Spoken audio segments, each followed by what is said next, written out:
On your toes and down. Okay, breathe through your nose. Inhale. Exhale through the nose. Again, inhale. Exhale. Okay, spread your feet, pivoting on the ball and the heel of your feet, turning your shoulders.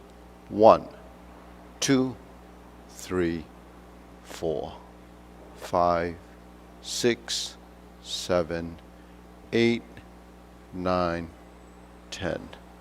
1, 2, 3, 4, 5, 6, 7, 8, 9, 10. 1, 2, 3, 4, 5, 6, 7, 8, 9, and stop. Okay, turn. A little bit of stretching.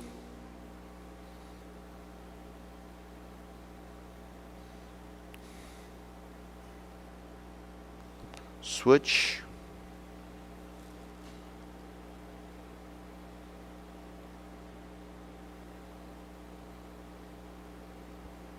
So the stretching actually helps to increase the range of motion. Also, your resting state will be a little bit more open than normal. That way when you stretch, it's not starting from this really tight position. So it does take time. It's not time in the sense of a few weeks. It's years of stretching that allows you to have a different, open position. So if you bend over and you can barely touch your toes, that's probably your normal state. But if you start to stretch, then it goes a little deeper and deeper, and eventually touching your toes is actually very casual and normal position. So if you can't touch your toes, you're going to have trouble with the back of your hamstrings and actually your lower back. Okay, let's straighten out the front knee.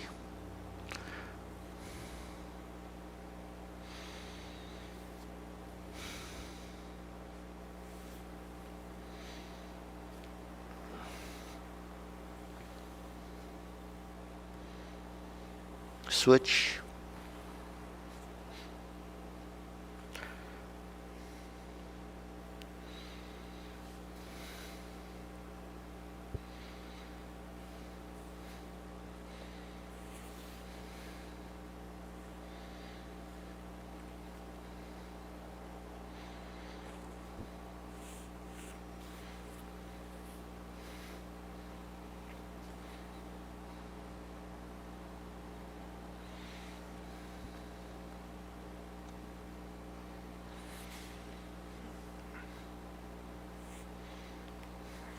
So the spreading of your legs like that could be,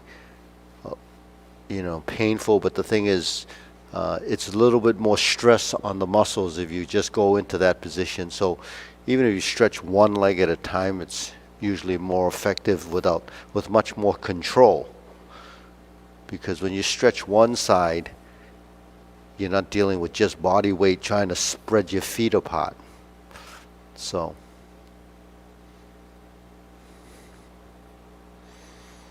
And the limits of your stretching really is a function of time and really sort of the natural stretching state, where some people have looser ligaments, maybe freer joints, so that those folks would actually have much more range of motion in their stretch. But if you have the type of muscles, or you haven't stretched ever, you're going to have problems trying to get into some of these positions. But, you don't rush, you don't force yourself, do the best you can.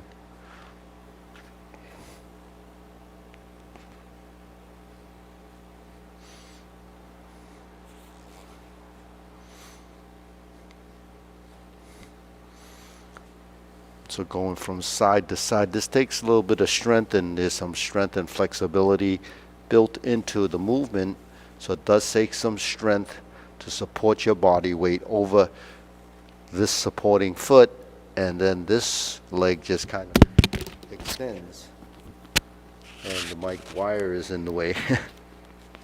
So you just switch from side to side, and you can really engage the groups of muscles that are involved in the transition. So after all, it is a transition. You're moving from one place to another, and you have to get used to this transition because it's still a relationship in the legs.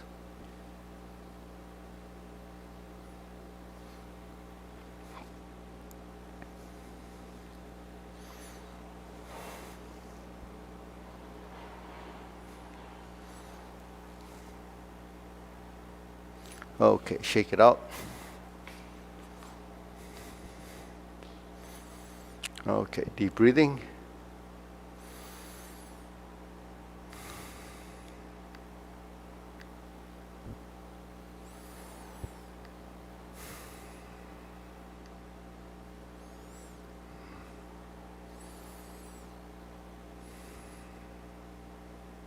Okay, a few shoulder rolls.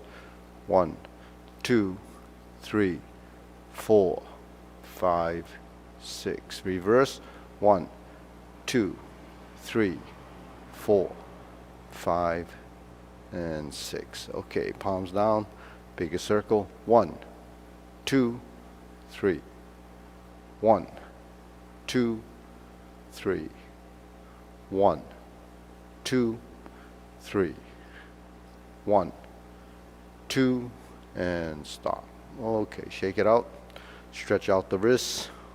So we do the wrist stretch mainly so that when you push with your palm, you have a little bit more flexibility in the folding of your wrists, whether it's going toward the top of your forearm or hooking toward the bottom part of the forearm. So this is a down movement, and you kind of stretch this out here. When you press like this, it's the opposite. This gets stretched. And you probably feel it right in here because that's where your ligaments and the tendons are all down there connecting into your fingers.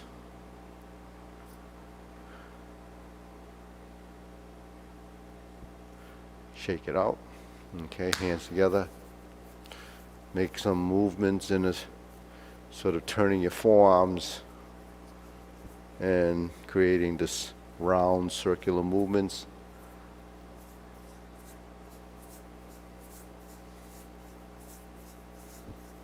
And press down.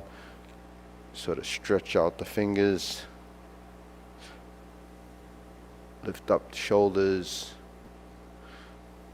Reach out, reach down, fold the elbows, invert the hand, and shake it out. Okay, hands on your waist. Let's get the circular movements going in the hip. Reverse that. And the other side. So any of these exercises you could work on your own. You can do these, set up a routine, do anywhere from 10 to 24 of these exercises, and it's up to you how many you want to do. But it's really something that if you do it regularly, then you probably will improve. Just doing it regularly, you improve just the understanding, and you actually build better motions. Okay, so we're going to start off with preparation. And what's preparation? Preparation is this. And you bend your knees, that's sinking. You hold the ball, could be one side or the other. If I turn in this direction and I adjust my foot, I should be like this. If I adjust my foot, I'm like this. This foot comes in and goes out and go forward. Step up and go forward. Okay. So, you might have a question. Some people wonder, how deep should you go, or how long should that be? That varies based on flexibility, strength in the legs. So you don't want to go so deep you're like this, you never get out of the stance because it takes so much strength to get out. So when your feet are like this is about as wide as you need to go. This is about 45 degrees, and you're here, okay? Now, if you're going this deep, that's okay too, depending on, what you're doing, as an exercise. What are your objectives? So the first thing is you're going to try to memorize the sequence. The second thing is that you don't want to tax your body so much that you're going to hurt yourself. So as a sort of wellness, health, exercise, important thing is to increase your circulation, build balance and coordination.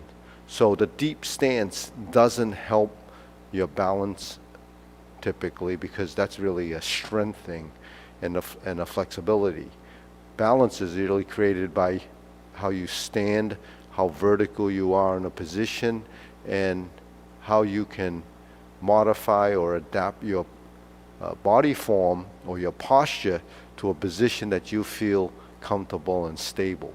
So that actually is what balance is. Balance in motion, balance in a static position, or balance, in motion. So if I go to this direction, I go to this direction, that's kind of balancing out the movements.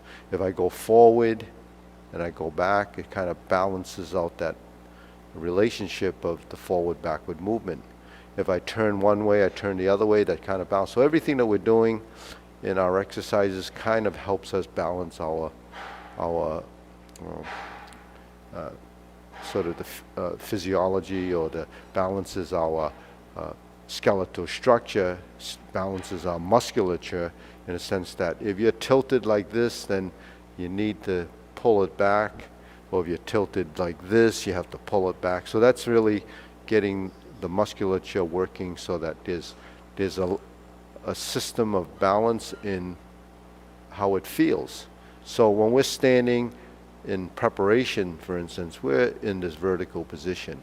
When we shift and we pivot and hold the ball, we feel stable and balanced here because our weight is over this leg. Now when we step out and we go forward and back, what you're doing is transferring weight to the front leg, and you're transferring weight to the back leg.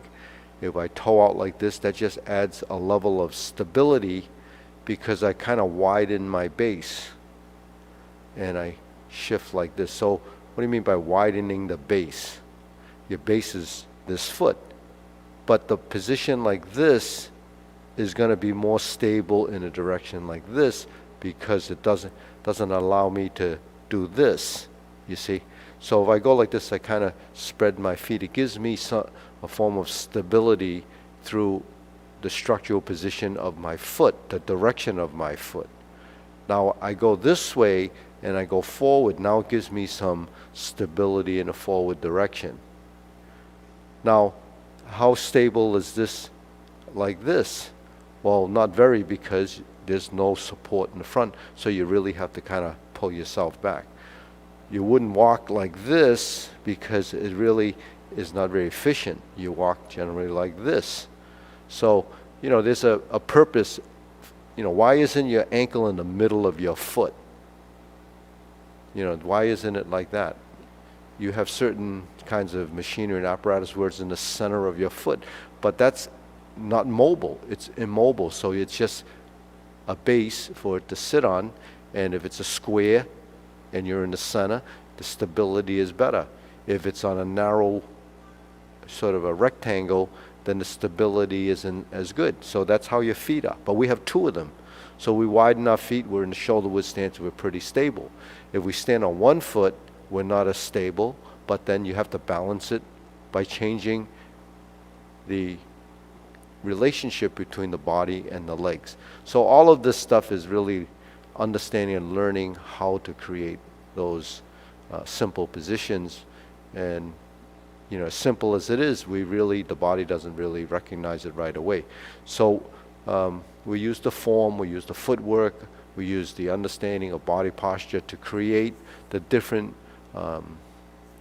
positions as our body starts to adapt and create the sensitivity and feeling of, what real balance is and what, a discomforting position of instability. So that's really something that you have to learn. I call it prevention of age-related degeneration. This is just one of the forms that you could use. The Tai Chi paradigm is another form you use. The Tai Chi paradigm is something that I developed as a age-related prevention of age-related degeneration, because it doesn't have some of the really difficult positions that are in some of the other forms, mainly because I don't think some of that is good for someone that's starting very late. It's good to understand just the fundamentals of standing, moving, turning in a direction. This is functionality in motion. So really you need to understand that, and if you can understand that, then you begin to build that stability, and then the integration of your body, the hands, coordination, because the coordination is what allows you to be functional in other ways. Okay, so let's start off. Preparation. I'm going to face this way because I think following from behind is easier. Last week I did it facing you, and I think that was really confusing for a lot of people. So from here, opening the stance, part the horse's mane is a pretty standard form in most of the Tai Chi styles, and part the horse's mane is done 3 times. We half step forward, that's the toe heel shift to stork flaps wings, and stork flaps wings is like this until you step down and begin brush, knee, and push. So brush, knee, and push is really brushing down and pushing.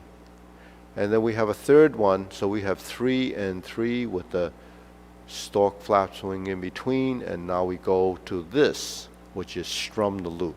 A center line position, you notice this is about nose level, and this is him by the elbow.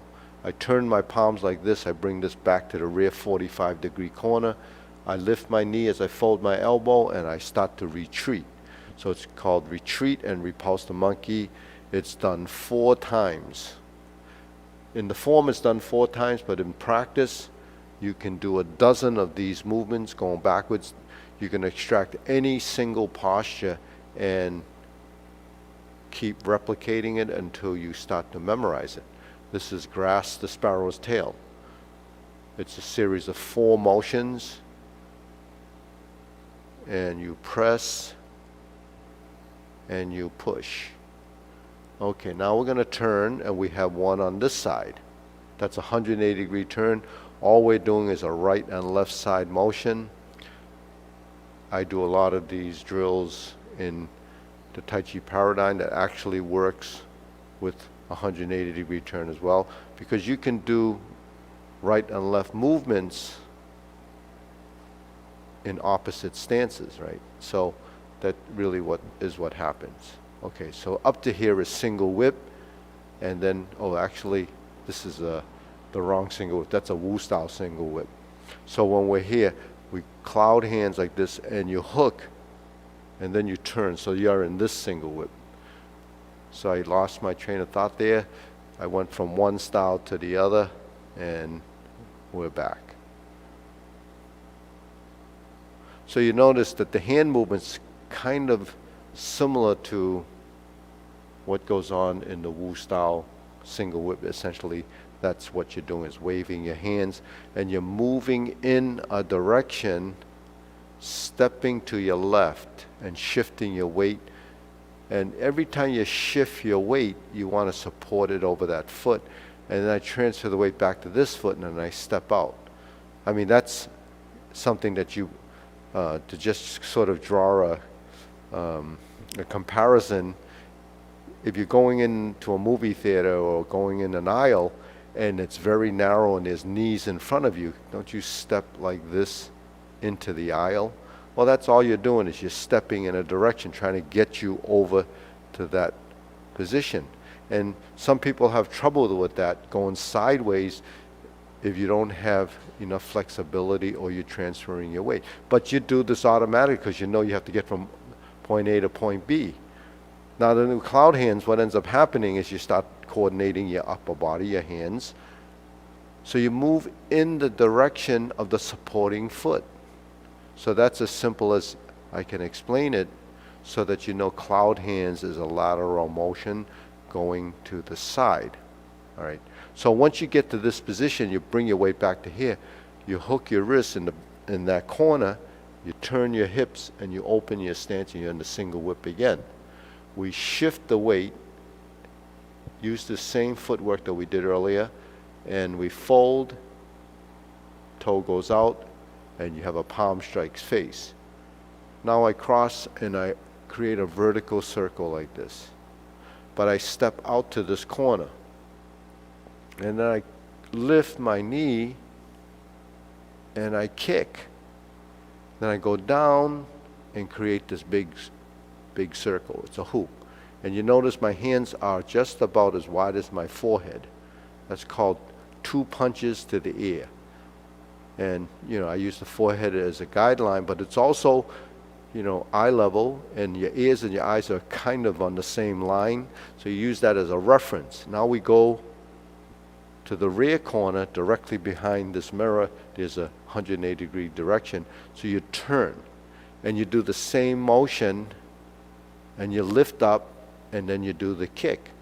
And it's a heel kick. You're going to push out, whoops, and then you're going to hook, hold this position, then you're going to go like this. So if you can't go way down, don't go down, just go like this, and put this hand here. Then you try to stand on this one leg. Okay? So when you're going up, you don't have to turn this foot out. Just keep it straight. And I said, normally this would give you a better base. But you're like this. This is going in the vertical position. So because this hand is going up, it's not necessary, because everything is going in the same line, it's not necessary to flare that foot out. And then you just don't go as low, just come down the leg, go up, straighten this foot, and then you go up. So you don't want to leave this foot like this and try to stand. You'll never be able to stand, because your hips just won't allow you to. So you have to straighten this foot after you come down, and then you go right up the vertical line, but you have to get your weight over this foot.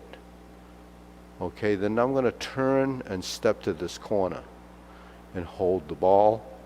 I step out to the opposite corner, so that's 90 degrees to that mirror, and I'm going to lift up and do this. This is called J Lady Work Shuttle. Now, because my foot's there, I'm going to step into that corner. I turn this way, I open my stance, and I go to J Lady Work Shuttle again. I do that half step, put my foot behind, I go to the rear corner, and I insert the needle. That's the posture there.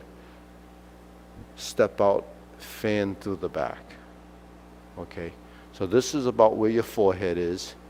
It can be a little bit higher if you open up your shoulder, and you're like this. Okay, turn, go to the opposite side, sit back to the back leg, and you're going to turn, and your foot goes toeing out, because you're going to shift your weight. That gives you a better stability this way, because we're turning and then punching. And then we cross the arms, leopard and tiger springs to mountain. Then we take the front foot and turn straight toward the mirror. Then I take the other foot and step into the corner. Then I come back to center, and I turn my hands over, and I drop my elbows and end the form. And you close again. Now when you close, this is how you open, and you go to preparation. So that's starting, and that's finishing. Starting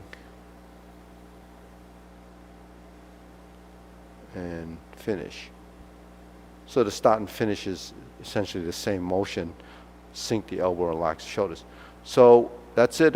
We ran out of time. Hopefully I at least got through the form, gave you some insight as to why Tai Chi is beneficial, and you can follow this video or any of the other 24 movement videos that have been archived in the channel. So if you watch those, that'll you kind of pick and choose which one's going to be helpful to you. All right, so continue to